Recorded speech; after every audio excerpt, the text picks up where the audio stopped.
I'd like to tell you about the strangest secret in the world. Not long ago, Albert Schweitzer, the great doctor and Nobel Prize winner, was being interviewed in London, and a reporter asked him, "Doctor, what's wrong with men today?" The great doctor was silent a moment, and then he said, "Men simply don't think." And it's about this that I want to talk with you. We live today in a golden age. This is an era that man has looked forward, dreamed of, and worked toward for thousands of years. But since it's here, we pretty well take it for granted. We in America are particularly fortunate to live in the richest land that ever existed on the face of the earth, a land of abundant opportunity for everyone. But do you know what happens? Let's take 100 men who start even at the age of 25.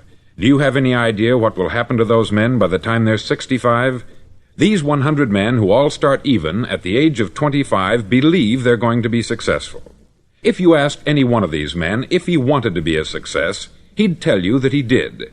And you'd notice that he was eager toward life, that there was a certain sparkle to his eye, an erectness to his carriage, and life seemed like a pretty interesting adventure to him. But by the time they're 65, 1 will be rich, 4 will be financially independent, 5 will still be working, 54 will be broke. Now think a moment. Out of the 100, only 5 make the grade. Why do so many fail? What has happened to the sparkle that was there when they were 25? What's become of the dreams, the hopes, the plans? And why is there such a large disparity between what these men intended to do and what they actually accomplished? When we say about 5% achieve success, we have to define success. And here's the definition. Success is the progressive realization of a worthy ideal. If a man is working toward a predetermined goal and knows where he's going, that man is a success. If he's not doing that, he's a failure. Success is the progressive realization of a worthy ideal. Rollo May, the distinguished psychiatrist, wrote a wonderful book called Man's Search for Himself. And in this book he says, "The opposite of courage in our society is not cowardice, it is conformity." And there you have the trouble today. It's conformity. People acting like everyone else, without knowing why, without knowing where they're going. Now think of it. In America right now, there are over 14 million people 65 years of age and over, and about 13 million of these 14 million are broke. They're dependent on someone else for life's necessities. Now, we learn to read by the time we're 7. We learn to make a living by the time we're 25. Usually, by that time, we're not only making a living, we're supporting a family. And yet, by the time we're 65, we haven't learned how to become financially independent in the richest land that has ever been known. Why? We conform. And the trouble is that we're acting like the wrong percentage group, the 95% who don't succeed. Now, why do these people conform? Well, they don't know, really. These people believe that their lives are shaped by circumstances, by things that happen to them, by exterior forces. They're outer-directed people. A survey was made one time that covered a lot of men, working men, and these men were asked this question: why do you work? Why do you get up in the morning? 19 out of 20 had no idea. If you ask them, they'll say, everyone goes to work in the morning. And that's the reason they do it, because everyone else is doing it. Now let's get back to our definition of success. Who succeeds? The only man who succeeds is the man who is progressively realizing a worthy ideal. He's the man who says, I'm going to become this, and then begins to work toward that goal. I'll tell you who the successful people are. A success is the school teacher who's teaching school because that's what she wanted to do. The success is the woman who's a wife and mother because she wanted to become a wife and mother and is doing a good job of it. The success is the man who runs the corner gas station because that's what he wanted to do. The success is the successful salesman who wants to become a top-notch salesman and grow and build with his organization. A success is anyone who is doing deliberately a predetermined job because that's what he decided to do deliberately. But only 1 out of 20 does that. That's why today there isn't really any competition, unless we make it for ourselves. Instead of competing, all we have to do is create. Now, for 20 years, I looked for the key which would determine what would happen to a human being. Was there a key, I wanted to know, which would make the future a promise that we could foretell to a large extent? Was there a key that would guarantee a person's becoming successful if he only knew about it and knew how to use it? Well, there is such a key, and I've found it. Have you ever wondered why so many men work so hard and honestly without ever achieving anything in particular, and others don't seem to work hard and yet seem to get everything? They have the magic touch. You've heard them say that about someone. Everything he touches turns to gold. And have you ever noticed that a man who becomes successful tends to continue to become successful, and on the other hand, have you noticed how a man who is a failure tends to continue to fail? It's because of goals. Some of us have them, some don't. People with goals succeed because they know where they're going. Now think of a ship leaving a harbor, and think of it with the complete voyage mapped out and planned. The captain and crew know exactly where it's going and how long it will take. It has a definite goal. 9,999 times out of 10,000 it will get to where it started out to get. Now let's take another ship, just like the first, only let's not put a crew on it, or a captain at the helm. Let's give it no aiming point, no goal, no destination. We just start the engines and let it go. I think you'll agree with me that if it gets out of the harbor at all, it will either sink or wind up on some deserted beach a derelict. It can't go any place because it has no destination and no guidance. It's the same with a human being. Take the salesman, for example. There is no other person in the world today with the future of a good salesman. Selling is the world's highest paid profession, if we're good at it and if we know where we're going. Every company needs top-notch salesmen, and they reward those men. The sky is the limit for them. But how many can you find? Someone once said, the human race is fixed, not to prevent the strong from winning, but to prevent the weak from losing. The American economy today can be likened to a convoy in time of war. The entire economy is slowed down to protect its weakest link, just as the convoy had to go at the speed that would permit its slowest vessel to remain in formation.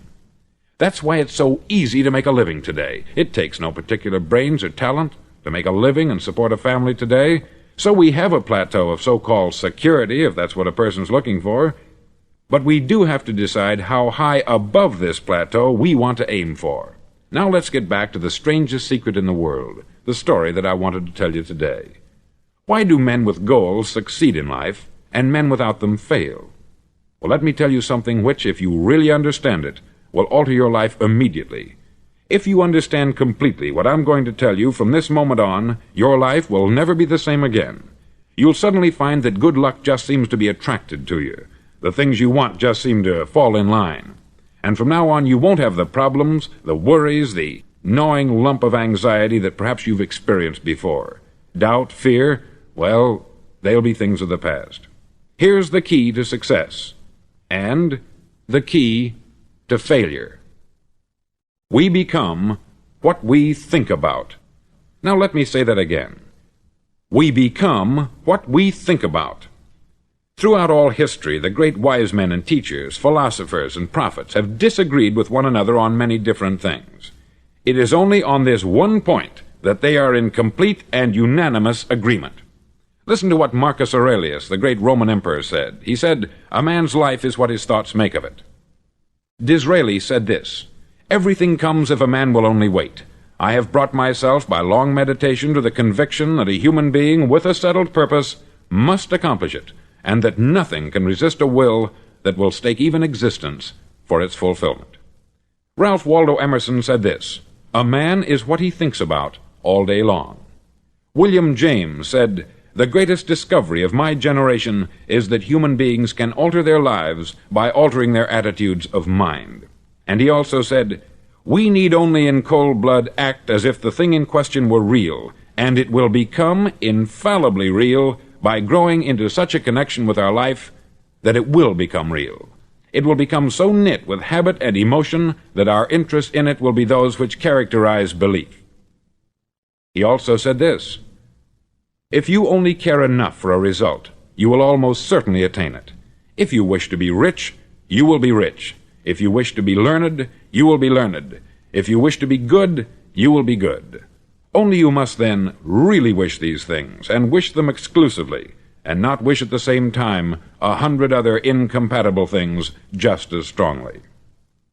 In the Bible you read, in Mark 9:23, "If thou canst believe, all things are possible to him that believeth." Dr. Norman Vincent Peale said this, "This is one of the greatest laws in the universe. Fervently do I wish I had discovered it as a very young man. It dawned upon me much later in life, and I've found it to be one of the greatest, if not my greatest discovery, outside of my relationship to God. And the great law, briefly and simply stated, is that if you think in negative terms, you'll get negative results. If you think in positive terms, you will achieve positive results. That is the simple fact which is at the basis of an astonishing law of prosperity and success. In 3 words, believe and succeed. William Shakespeare put it this way: "Our doubts are traitors, and make us lose the good we oft might win, by fearing to attempt." George Bernard Shaw said, "People are always blaming their circumstances for what they are. I don't believe in circumstances. The people who get on in this world are the people who get up and look for the circumstances they want, and if they can't find them, make them." Well, it's pretty apparent, isn't it? And every person who discovered this for a while believed that he was the first one to work it out. We become what we think about. Now, it stands to reason that a person who's thinking about a concrete and worthwhile goal is going to reach it, because that's what he's thinking about. And we become what we think about. Conversely, the man who has no goal, who doesn't know where he's going, and whose thoughts must therefore be thoughts of confusion and anxiety and fear and worry, becomes what he thinks about. His life becomes one of frustration, fear, anxiety, and worry. And if he thinks about nothing, he becomes nothing. Now, how does it work? Why do we become what we think about? Well, I'll tell you how it works as far as we know. Now, to do this, I want to tell you about a situation that parallels the human mind. Suppose a farmer has some land, and it's good, fertile land. Now, the land gives the farmer a choice. He may plant in that land whatever he chooses. The land doesn't care. It's up to the farmer to make the decision. Now, remember, we're comparing the human mind with the land, because the mind, like the land, doesn't care what you plant in it. It will return what you plant, but it doesn't care what you plant. Now, let's say that the farmer has 2 seeds in his hand. One is a seed of corn, the other is nightshade, a deadly poison. He digs 2 little holes in the earth, and he plants both seeds, one corn, the other nightshade. He covers up the holes, waters, and takes care of the land, and what will happen? Invariably, the land will return what is planted. As it's written in the Bible, "As ye sow, so shall ye reap." Remember, the land doesn't care. It will return poison in just as wonderful abundance as it will corn. So up come the 2 plants, one corn, one poison. Now, the human mind is far more fertile, far more incredible and mysterious than the land, but it works the same way. It doesn't care what we plant. Success, failure. A concrete, worthwhile goal, or confusion, misunderstanding, fear, anxiety, and so on. But what we plant, it will return to us. You see, the human mind is the last great unexplored continent on the earth. It contains riches beyond our wildest dreams. It will return anything we want to plant. Now, you might say, well, if that's true, why don't people use their minds more? Well, I think they've figured out an answer to that, too. Our mind comes as standard equipment at birth. It's free, and things that are given to us for nothing we place little value on. Things that we pay money for, we value. The paradox is that exactly the reverse is true. Everything that's really worthwhile in life came to us free. Our mind, our soul, our body, our hopes, our dreams, our ambitions, our intelligence, our love of family and children and friends. All these priceless possessions are free, but the things that cost us money are actually very cheap and can be replaced at any time. A good man can be completely wiped out and make another fortune. He can do that several times. Even if our home burns down, we can rebuild it, but the things we got for nothing, we can never replace. The human mind isn't used merely because we take it for granted. Familiarity breeds contempt. It can do any kind of job we assign to it, but generally speaking, we use it for little jobs instead of big important ones. Universities have proved that most of us are operating on about 10% of our abilities. Decide now, what is it you want? Plant your goal in your mind. It's the most important decision you'll ever make in your entire life. Do you want to be an outstanding salesman, a better worker at your particular job? Do you want to go places in your company, in your community? All you've got to do is plant that seed in your mind. Care for it. Work steadily toward your goal, and it will become a reality. It not only will, there's no way that it cannot.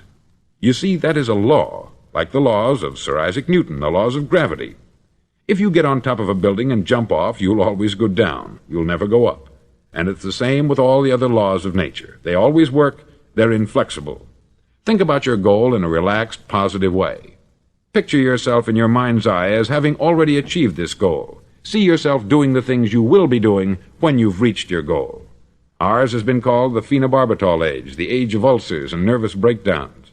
At a time when medical research has raised us to a new plateau of good health and longevity, far too many of us worry ourselves into an early grave trying to cope with things in our own little personal ways, without learning a few great laws that will take care of everything for us. These things we bring on ourselves through our habitual way of thinking. Every one of us is the sum total of his own thoughts. He is where he is because that is exactly where he really wants to be, whether he'll admit that or not. Each of us must live off the fruit of his thoughts in the future, because what you think today and tomorrow, next month and next year, will mold your life and determine your future. You're guided by your mind. I remember one time I was driving through Arizona, and I saw one of those giant earth-moving machines roaring along the road at about 35 miles an hour with what looked like 20 tons of dirt in it, a tremendous, incredible machine, and there was a little man perched way up on top with the wheel in his hands guiding it. And as I drove along, I was struck by the similarity of that machine to the human mind. Just suppose you're sitting at the controls of such a vast source of energy. Are you going to sit back and fold your arms and let it run itself into a ditch? Or are you going to keep both hands firmly on the wheel and control and direct this power to a specific, worthwhile purpose? It's up to you. You're in the driver's seat. You see, the very law that gives us success is a two-edged sword. We must control our thinking.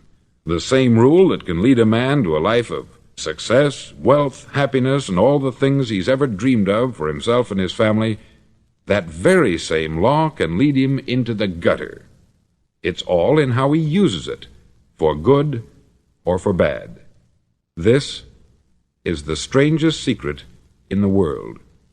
Now, why do I say it's strange, and why do I call it a secret? Actually, it isn't a secret at all. It was first promulgated by some of the earliest wise men, and it appears again and again throughout the Bible. But very few people have learned it, understand it.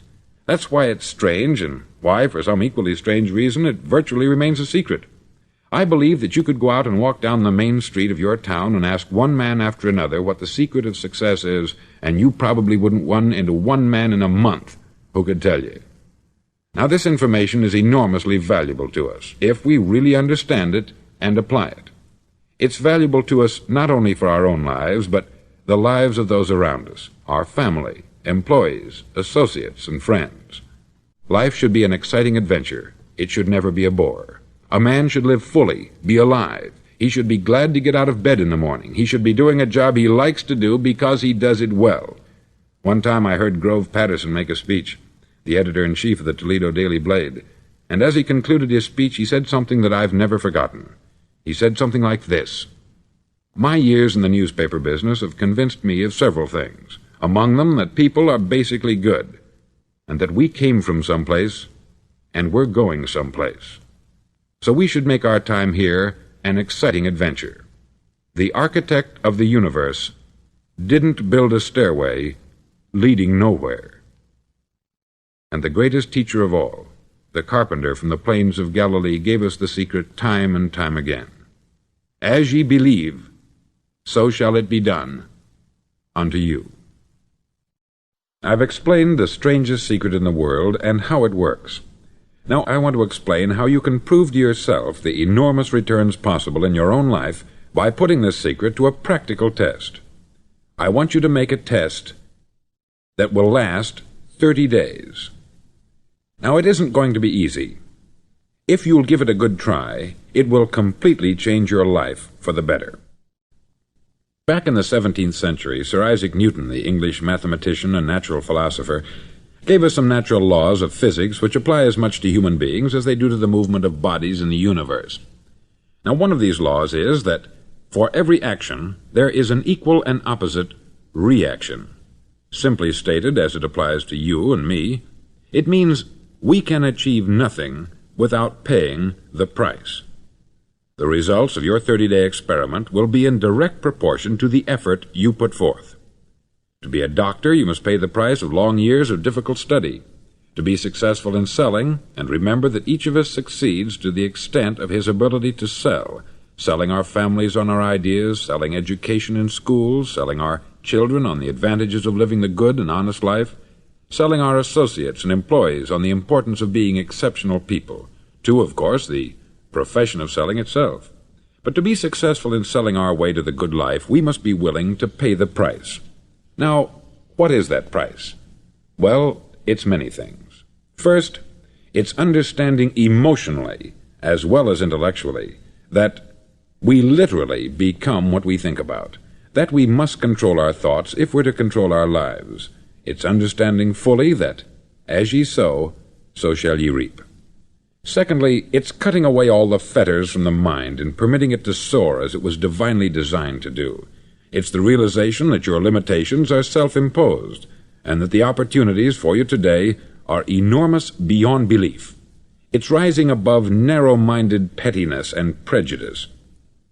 Thirdly, to use all your courage to force yourself to think positively on your own problem, to set a definite and clearly defined goal for yourself, to let your marvelous mind think about your goal from all possible angles, to let your imagination speculate freely upon many different possible solutions, to refuse to believe there are any circumstances sufficiently strong to defeat you in the accomplishment of your purpose, to act promptly and decisively when your course is clear, and to keep constantly aware of the fact that you are, at this moment, standing in the middle of your own acre of diamonds, as Russell Conwell used to point out.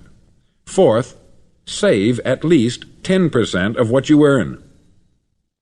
It's also remembering that no matter what your present job, it has enormous possibilities if you're willing to pay the price.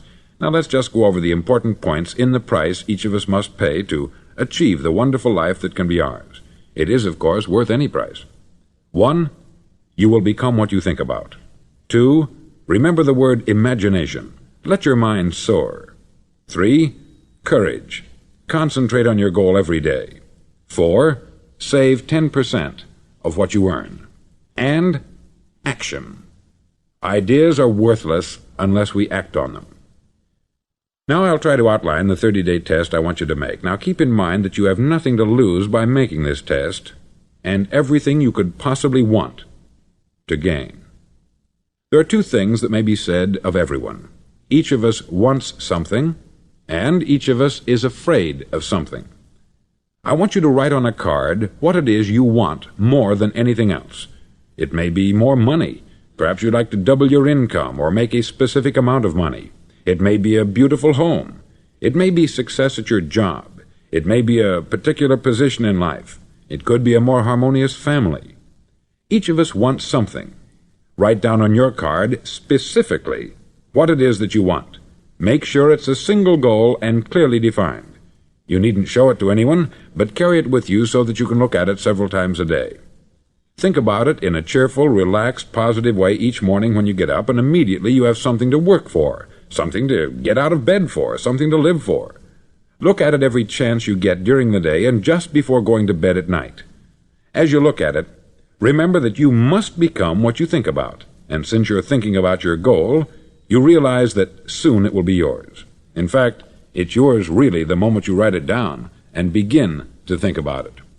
Look at the abundance all around you as you go about your daily business. You have as much right to this abundance as any other living creature. It's yours for the asking. Now we come to the difficult part. Difficult because it means the formation of what is probably a brand new habit, and new habits are not easily formed. Once formed, however, it'll follow you for the rest of your life. Stop thinking about what it is you fear. Each time a fearful or negative thought comes into your consciousness, replace it with a mental picture of your positive and worthwhile goal. There will come times when you will feel like giving up. It's easier for a human being to think negatively than positively. That's why only 5% is successful. You must begin now to place yourself in that group. For 30 days you must take control of your mind. It will think only about what you permit it to think. Each day for this 30-day test, do more than you have to do. In addition to maintaining a cheerful, positive outlook, give of yourself more than you've ever done before. Do this knowing that your returns in life must be in direct proportion to what you give. The moment you decide on a goal to work toward, you're immediately a successful person. You're then in that rare and successful category of people who know where they're going. Out of every 100 people, you belong to the top 5. Don't concern yourself too much with how you're going to achieve your goal. Leave that completely to a power greater than yourself. All you have to do is know where you're going. The answers will come to you of their own accord. Remember these words from the Sermon on the Mount, and remember them well. Keep them constantly before you this month of your test. Ask, and it shall be given you. Seek, and ye shall find. Knock, and it shall be opened unto you. For every one that asketh receiveth, and he that seeketh findeth, and to him that knocketh it shall be opened. It's as marvelous and as simple as that. In fact, it's so simple that in our seemingly complicated world it's difficult for an adult to understand that all he needs is a purpose and faith. For 30 days, do your best. If you're a salesman, go at it as you've never done before, not in hectic fashion, but with the calm, cheerful assurance that time well spent will give you the abundance in return you deserve and want. No matter what your job, do it as you've never done it before for 30 days. And if you've kept your goal before you every day, you'll wonder and marvel at this new life you've found. Dorothea Brand, outstanding editor and writer, discovered it for herself and tells about it in her fine book, Wake Up and Live. Her entire philosophy is reduced to the words, act as though it were impossible to fail. She made her own test with sincerity and faith, and her entire life was changed to one of overwhelming success. Now you make your test for 30 full days. Don't start your test until you've made up your mind to stick with it. You see, by being persistent, you're demonstrating faith. Persistence is simply another word for faith. If you didn't have faith, you would never persist. If you should fail during your first 30 days, by that I mean suddenly find yourself overwhelmed by negative thoughts, you've got to start over again from that point and go 30 more days. Gradually your new habit will form until you find yourself one of that wonderful minority to whom virtually nothing is impossible. Don't forget the card. It's vitally important as you begin this new way of living. On one side of the card, write your goal, whatever it may be. On the other side, write the words we've quoted from the Sermon on the Mount. Ask, and it shall be given you. Seek, and ye shall find. Knock, and it shall be opened unto you. Nothing great was ever accomplished without inspiration. See that during these crucial first 30 days, your own inspiration is kept at a peak. Above all, don't worry. Worry brings fear, and fear is crippling. The only thing that can cause you to worry during your test is trying to do it all yourself. Know that all you have to do is hold your goal before you. Everything else will take care of itself. Remember also to keep calm and cheerful. Don't let petty things annoy you and get you off course. Now, since making this test is difficult, some may say, well, why should I bother? Well, look at the alternative. No one wants to be a failure. No one really wants to be a mediocre individual. No one wants a life constantly filled with worry, fear, and frustration. Therefore, remember that you must reap that which you sow. If you sow negative thoughts, your life will be filled with negative things. If you sow positive thoughts, your life will be cheerful, successful, and positive. Now, gradually, you will have a tendency to forget what you've heard on this record. Play it often. Keep reminding yourself of what you must do to form this new habit. Gather your whole family about and listen to what's been said here at regular intervals. You know, most men will tell you that they want to make money without understanding the law. The only people who make money work in the mint. The rest of us must earn money. This is what causes those who keep looking for something for nothing or a free ride to fail in life. The only way to earn money is by providing people with services or products which are needed and useful. We exchange our product or service for the other man's money. Therefore, the law is that our financial return will be in direct proportion to our service. Success is not the result of making money. Making money is the result of success, and success is in direct proportion to our service. Most people have this law backwards. They believe that you're successful if you earn a lot of money. The truth is that you can only earn money after you're successful. It's like the story of the man who sat in front of the stove and said to it, "Give me heat, and then I'll add the wood." How many men and women do you know, or do you suppose there are today, who take the same attitude toward life? There are millions. We've got to put the fuel in before we can expect heat. Likewise, we've got to be of service first before we can expect money. Don't concern yourself with the money. Be of service. Build, work, dream, create. Do this, and you'll find there's no limit to the prosperity and abundance that will come to you. Prosperity is founded upon a law of mutual exchange. Any person who contributes to prosperity must prosper in turn himself. Sometimes the return will not come from those you serve, but it must come to you from someplace, for that is the law. For every action there is an equal and opposite reaction. As you go daily through your 30-day test period, remember that your success will always be measured by the quality and quantity of service you render, and money is a yardstick for measuring this service. No man can get rich himself unless he enriches others. There are no exceptions to a law. You can drive down any street in America and from your car estimate the service that's being rendered by the people living on that street. Had you ever thought of this yardstick before? It's interesting. Some, like ministers and priests and other devoted people, measure their returns in the realm of the spiritual, but again, their returns are equal to their service. Once this law is fully understood, any thinking person can tell his own fortune. If he wants more, he must be of more service to those from whom he receives his return. If he wants less, he has only to reduce this service. This is the price you must pay for what you want. If you believe you can enrich yourself by deluding others, you can only end by deluding yourself. It may take some time, but just as surely as you breathe, you'll get back what you put out. Don't ever make the mistake of thinking you can avert this. It's impossible. The prisons and the streets where the lonely walk are filled with people who tried to make new laws just for themselves.